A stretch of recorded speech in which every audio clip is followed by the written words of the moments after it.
Misplaced trust is another one. You're talking about difficulty trusting. Misplaced trust. Trusting the wrong people.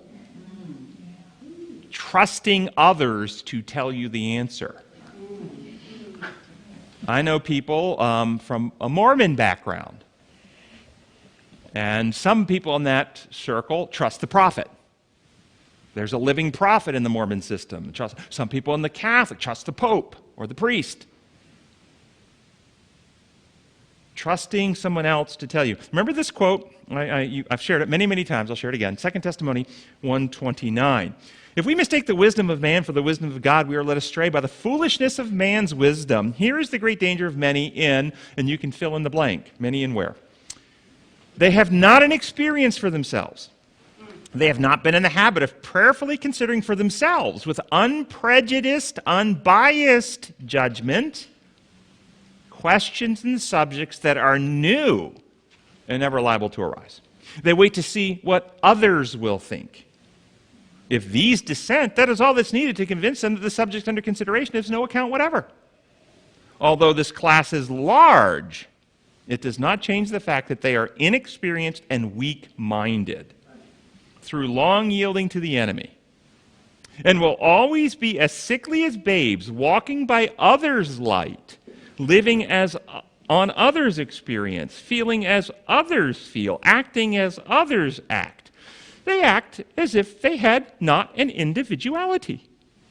Their identity is submerged in others. They are merely shadows of those who they think are right. Unless these become sensible of their wavering character and correct it, they will all fail of everlasting life. They will be unable to cope with the perils of the last days. They will possess no stamina to resist the devil, for they don't know that it's he. Someone must be at their side to inform them whether a foe or a friend is approaching. They are not spiritual. Therefore, spiritual things are not discerned. They are not wise in those things which relate to the kingdom of God. Neither young nor old are excusable in trusting another to have an experience for them.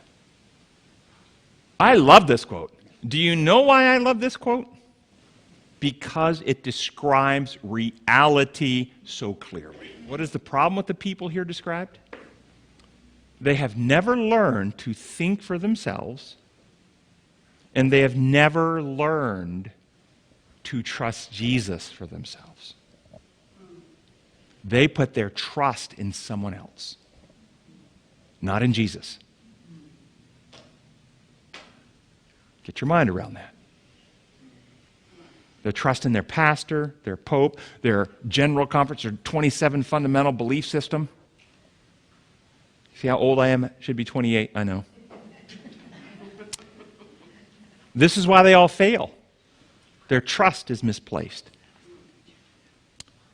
A third of the angels in heaven fell because they trusted Lucifer. Rather than examining the evidence for themselves and coming to a conclusion based on the evidence of what God revealed. And this is what's happening in the world today, right now, around us, the whole COVID thing. People are being faced with decisions, personal decisions, decisions over their own health and their family, deciding, how do we choose? Who do we trust? What method of discernment do we use? What motive do we apply? Love or fear? What is the motive? Any finite, and get your mind around what I'm about to tell you, any finite being in an actual, real, saving relationship with God can still listen to bad advice and make choices that are not only not best, not what God would have them do, and not lose their salvation for it. It just diminishes their ability to fulfill God's cause. It hurts them. It injures them to do it. I'll give you an example. Remember Paul? Taking advice from church leaders to do a Jewish ritual cleansing.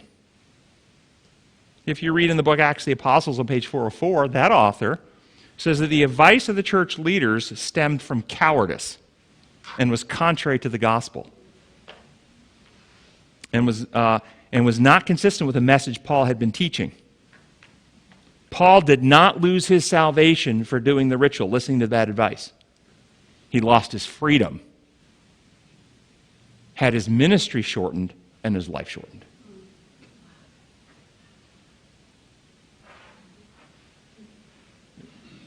We each have the responsibility before God to make choices in governance of ourselves to fulfill the duty God has put upon each one of us.